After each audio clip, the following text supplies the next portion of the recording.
मनुष्य शरीर में भी एक ऐसी ही सत्ता विद्यमान है जिसे प्राण कहते हैं। शरीरगत ऊष्मा, चुंबकत्व, तेजोवलय, मोहकता आदि उसी के प्रकट गुण है। अप्रकट रूप में इन प्राणमय स्फुल्लिंग से बने सूक्ष्म शरीर में लेजर किरणों की तरह की ऐसी अनेक अद्भुत सामर्थ्य भरी है जिन्हें पाकर मनुष्य जागृत देवता और सजीव परमेश्वर ही सिद्ध हो सकता है। पिछले पृष्ठों पर दी गई चमत्कारिक घटनाएं इसी शक्ति का प्रताप है। योग विज्ञान में प्राण साधना द्वारा मिलने वाली अणिमा, शरीर को भार रहित कर लेना, गरिमा, भारी भरकम वजन बढ़ा लेना, लघिमा, छोटा हो जाना, महिमा, बृहदाकार होना, प्राप्त्य यानी कि कठिन वस्तुओं की सरलता से प्राप्ति, प्राकाम्य यानी इच्छा पूर्ति, ईशत्व यानी सर्वज्ञता, वशित्व यानी कि सभी को वशवर्ती कर लेना। 8 सिद्धियों का विस्तृत वर्णन मिलता है। पाश्चात्य मनोवैज्ञानिकों ने जो अतीन्द्रिय क्षमताएं खोजी हैं वे उन्हें 4 वर्गों में विभक्त करते हैं। पहली, परोक्ष दर्शन अर्थात वस्तुओं या घटनाओं की वह जानकारी जो ज्ञान प्राप्ति के सामान्य आधारों के बिना ही उपलब्ध हो जाए। दूसरी, भविष्य ज्ञान, बिना किसी मान्य आधार के भविष्य की घटनाओं का ज्ञान। तीसरी, भूतकालिक ज्ञान, बिना किन्हीं मान्य साधनों के अविज्ञात भूतकालीन घटनाओं की जानकारी। चौथी, विचार संप्रेषण, बिना किसी आधार या यंत्र के अपने विचार दूसरों के पास पहुंचाना तथा दूसरों के विचार ग्रहण करना। इस वर्गीकरण को और भी अधिक विस्तृत किया जाए तो उन्हें 11 प्रकार की गतिविधियों में बांटा जा सकता है। चमत्कारी अनुभव निम्न वर्गों में विभक्त किया जा सकता है। 1. बिना किन्हीं ज्ञातव्य साधनों के सुदूर स्थानों में घटित घटनाओं की जानकारी मिलना। 2.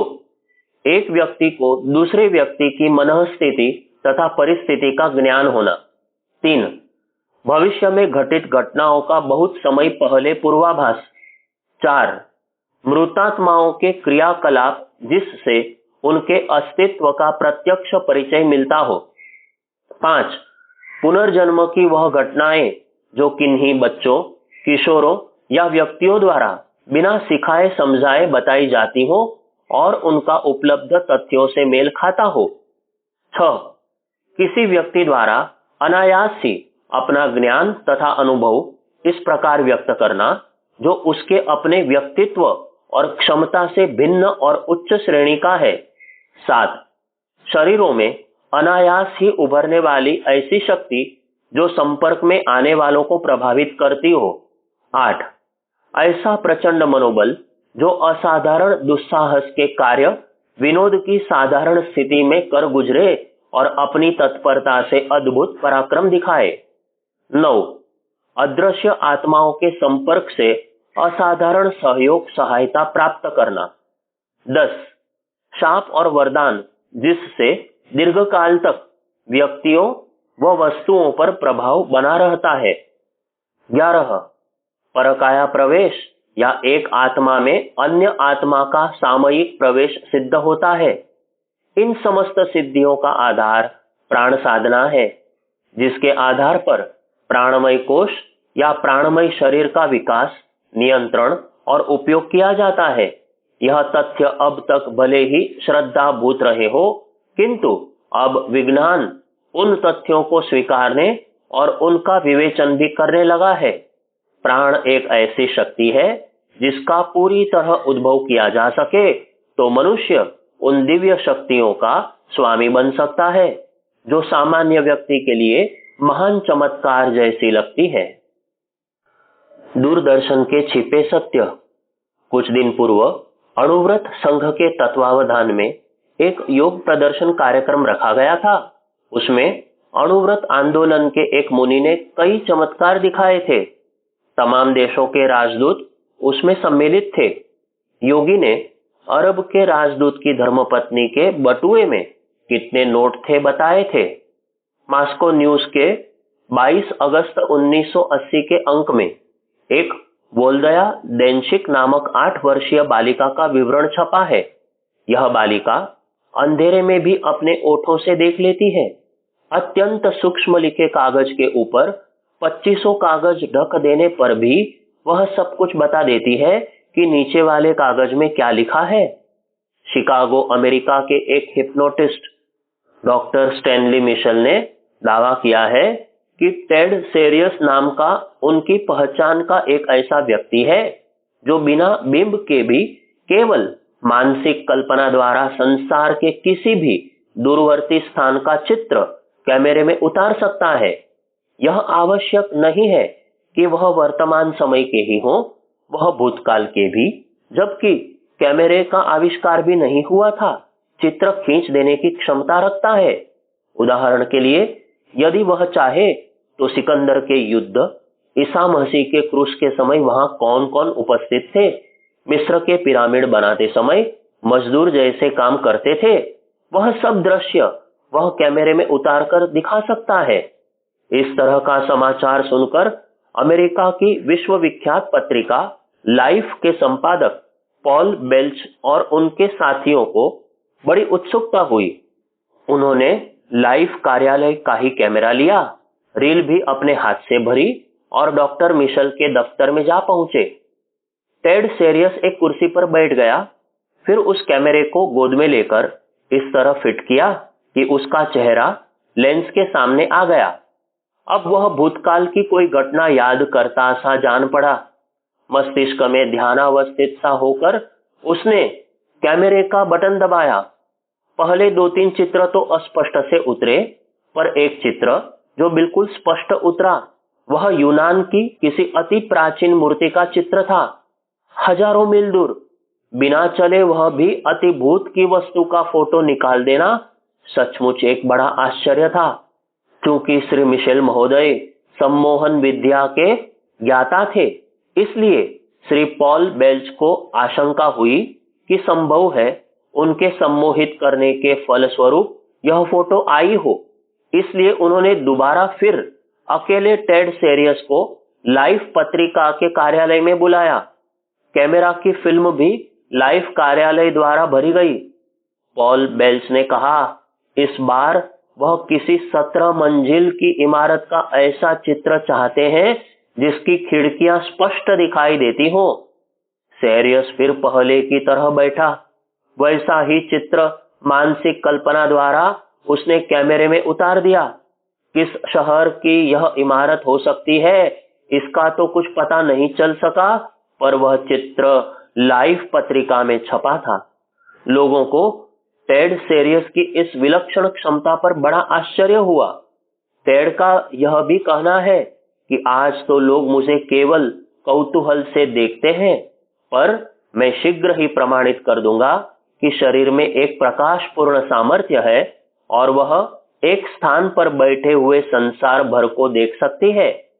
टेड ने प्रथम विश्व युद्ध और अमेरिका के स्वतंत्रता संग्राम के सिपाहियों के ऐसे चित्र भी उतारे हैं जो तत्कालीन परिस्थितियों के हूबहू चित्रण है, और इस बात के प्रमाण भी कि किसी एक बिंदु पर हम भूत और भविष्य को एक ही दृश्य में देख सकते हैं। दरअसल समय कोई वस्तु नहीं, वह तो ब्रह्मांड अथवा आत्मा का विस्तार मात्र है। यदि हम उस मूल प्रकाश बिंदु को प्राप्त कर लेते हैं तो हम त्रिकालदर्शी, सर्वव्यापी सब कुछ बन सकते हैं। चलने फिरने, अनुभव करने के लिए आंख, कान, नाक और इंद्रियां आवश्यक नहीं। आत्मा का प्रकाश रूप अपने आप ही इन क्षमताओं से भरपूर है। अभी तक माना जाता था कि कोई वस्तु देखनी हो तो प्रकाश और आंखें, दो ही वस्तुएं आवश्यक है। प्रकाश जब आंखों की रेटिना से टकराता है तो आंखों का तंत्रिका तंत्र एक विशेष प्रकार की रासायनिक क्रिया करके सारी सूचनाएं मस्तिष्क को देता है। मन एक तीसरी वस्तु है जो प्रकाश और आंखों के क्रियाकलाप को अनुभव करता और नई तरह की योजनाएं, आदेश, अनुभूतियां तैयार करके शरीर के दूसरे अवयवों में विभक्त करता है। अर्थात मानसिक चेतना न हो तो प्रकाश और आंखों के होते हुए भी देखना संभव नहीं। 1967 में आंखों पर शोध के लिए जिन 3 वैज्ञानिकों को सम्मिलित नोबेल पुरस्कार प्रदान किया गया था, उनमें से एक डॉक्टर वाल्ड भी थे। उन्होंने रेटिना, नेत्र का मध्य बिंदु, स्थित अणुओं की संरचना बताते समय एक विजुअल पर्पिल नामक विलक्षण तत्व की बात बताई और कहा कि वास्तव में यही प्रकाश कणों को विद्युत तरंगों में बदलता है। यह विद्युत तरंगे ही मस्तिष्क में जाकर छायांकन करती है। इससे एक बात और भी मालूम होती है कि प्रकाश सीधे वस्तु दिखा सकने में सक्षम नहीं जब तक उसे विद्युत आवेग की क्षमता में न बदला जाए। मन प्रकाश ही नहीं, एक प्रकार की विद्युत तरंग जैसा है। इसलिए यदि वह वस्तुओं का दृश्य बनाने में सीधे सक्षम हो तो किसी को आश्चर्य नहीं होना चाहिए। ऐसे भी अनेक उदाहरण दिखाई देते हैं जब प्रकाश को रेटिना, पुतली का केंद्र बिंदु द्वारा विद्युत आवेग में बदलने की आवश्यकता नहीं पड़ती और कुछ लोग केवल त्वचा, गाल अथवा शरीर के और किसी भाग से ही देख लेते हैं। British journal of medical hypnotism ने एक ऐसा ही समाचार छापकर बताया कि बैंकॉक में तो एक संस्था ही काम करती है जो अंधों को गालों से देखने का प्रशिक्षण देती है। उसके संचालकों का दावा है कि मनुष्य के गाल शरीर भर के समस्त अंगों की अपेक्षा अति संवेदनशील है और उनमें सूक्ष्म आध्यात्मिक शक्तियों का प्रचुर प्रवाह विद्यमान रहता है। चुंबन का महत्व और निर्देश इसीलिए है कि इस संवेदनशील अंग का उपयोग केवल उचित प्रयोजन के लिए और व्यक्ति की सूक्ष्म क्षमताओं का सदुपयोग करने के लिए ही किया जा सके। सन 1954 में बैंकॉक के एक डॉक्टर ने मनोविज्ञान की सहायता से एक प्रयोग 13 वर्ष के लड़के पर किया। उल्लेखनीय है कि उसे मनोविज्ञान की ट्रेनिंग के साथ ही ध्यान और समाधि लगाना भी बताया जाता था। ध्यान में उसे गाल में चित्त एकाग्र करने को कहा जाता है। 9 महीने के इलाज के बाद उसमें गालों से देखने की क्षमता आ गई। इसके बाद 10 और अंधों पर प्रयोग किया गया, जिनमें से 6 इस प्रयोग में पूर्ण सफल रहे। अब वे गालों से मजे में देख लेते हैं। यह उदाहरण बताते हैं कि संसार में कोई ऐसा महत्त्व है जिसकी सीमित मात्रा विकसित करके भी विलक्षण शक्तियों का जागरण किया जा सकता है। यह तो वैज्ञानिक भी मानते हैं कि प्राणी के अंदर तंतुओं का ऐसा जाल फैला है कि किसी भी नई समस्या आए उसका भी निराकरण प्रस्तुत कर देने की उनमें क्षमता है। चमड़े की आंखों से जो दिखता है, जो देखा जा सकता है, वह बहुत स्वल्प है। यदि इतनी ही परिधि तक देख सकना संभव हो सके तो उसे बहुत ही नगण्य उपलब्धि कहा जा सकेगा। यो देखने का काम आंखों के लेंस ही करते हैं, पर उनकी सीमा बहुत छोटी है। कुछ ही दूरी पर उनकी सीमा समाप्त हो जाती है। स्पष्ट दिखने वाली वस्तुएं ही उनकी परख पकड़ में आती है, पर यह संसार बहुत विस्तृत है। सब पदार्थों के स्वरूप दृश्यमान नहीं है। जो दिखता है उनसे अनदेखा बहुत ज्यादा है। अणुओं की गतिविधियों को ही ले, वे आकाशस्थ ग्रह नक्षत्रों से भी अधिक संख्या में हैं और उनसे भी अधिक सक्रिय हैं।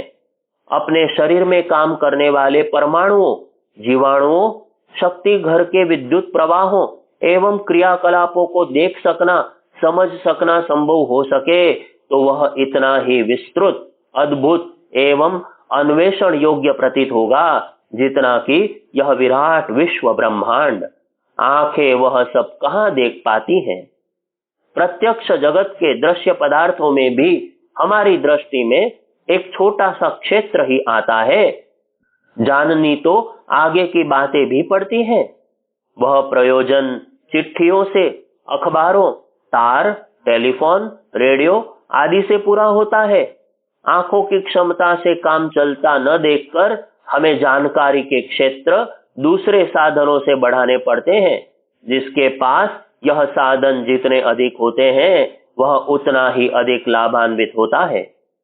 स्थूल दृष्टि की समीपता से आगे असीम तक विस्तृत होने वाला एक और नेत्र हमारे पास है, जिसे सूक्ष्म दृष्टि या दिव्य दृष्टि कहते हैं। योग साधना द्वारा कोई चाहे तो इस नेत्र को विकसित कर सकता है और चर्म चक्षुओं की परिधि से बहुत आगे की परिस्थितियों एवं घटनाओं को भली प्रकार देख सकने में समर्थ हो सकता है। टेलीफोन के माध्यम से आवाज को सुदूर प्रदेशों तक पहुंचाने की विद्या बहुत पहले ज्ञात हो गई थी।